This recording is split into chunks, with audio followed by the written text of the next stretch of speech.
Hello மக்களே, இன்றைக்கி 5 நிமிஷம் சமையலில் வெஜிடபிள் ஸ்பைசியான குழிப்பணியாரம் பண்ணியிருக்கேன். இதுக்கு 4 பொருள் இருந்தால் போதும். பொடியாக நறுக்கின கருவேப்பிலை, பொடியாக நறுக்கின வெங்காயம், தேவையான அளவு கேரட்டை துருவி வச்சுட்டு தேவையான அளவு இட்லி மாவு எடுத்துக்கலாம். அவ்வளோதான். ஸ்டவ் ஆன் பண்ணிவிட்டு கடாய் வச்சுட்டு தேவையான அளவு எண்ணெய் ஊற்றிட்டு கடுகு உளுந்து போட்டு தாளிச்சிட்டு 1 டேபிள் ஸ்பூன் கடலைப்பருப்பு சேர்த்துக்கலாம். கடலைப்பருப்பு கொஞ்சம் செவந்ததும் நம்ம கருவேப்பிலை, வெங்காயம், கேரட் எல்லாத்தையும் சேர்த்து நல்லா வதக்கிக்கலாம். நம்ம ஏற்கனவே மாவில் உப்பு சேர்த்துருப்போம். அதனால் இந்த காய்களுக்கு தேவையான உப்பை மட்டும் நம்ம சேர்த்துக்கிட்டால் போதும்.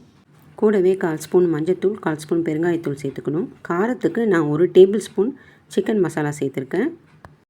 சிக்கன் மசாலா வேண்டான்னா வெறும் ப்ளைன் மிளகாத்தூள் கூட சேர்த்துக்கலாம். இப்போ எல்லாத்தையும் போட்டு வதக்கிட்டு ஸ்டவ்வை ஆஃப் பண்ணிடலாம். நம்ம தேவையான அளவு மாவு எடுத்துக்கலாம். இப்போ வதக்கி வச்சதை இந்த மாவோடு சேர்த்துக்கலாம். மாவோடு சேர்த்து நல்லா கலக்கி விட்டுக்கலாம். இது அந்த இட்லி மாவு பதத்துலேயே இருக்கட்டும், ரொம்ப தண்ணி சேர்க்க வேண்டாம். இப்போ நம்ம ஸ்டவ் ஆன் பண்ணிவிட்டு பணியாரக்கல்லை வச்சு அது கொஞ்சம் சூடானதும் எண்ணெய் வேணால் ஊற்றிக்கலாம், அப்படி இல்லைன்னா நெய் சேர்த்துக்கலாம். இப்போ நம்ம சின்ன சின்ன குழி பணியாரமாக ஊற்றிக்கலாம். கொஞ்சம் நல்லா செவந்தவனே திருப்பி போட்டு எடுத்துடலாம். பணியாரம் ரெடி ஆகிடும். இது வேக வைக்கும் போது நம்ம மீடியம் ஃப்ளேமே வச்சுக்கலாம். அப்போ தான் உள்ளேயும் நல்லா வெந்துடும், மேலேயும் நல்லா கிறிஸ்பியாக வந்துடும்.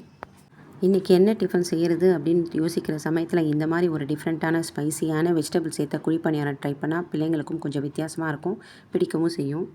வீடியோ பார்த்துட்டு அப்படியே என் சேனலுக்கு ஒரு லைக்ஸ் போட்டுருங்க.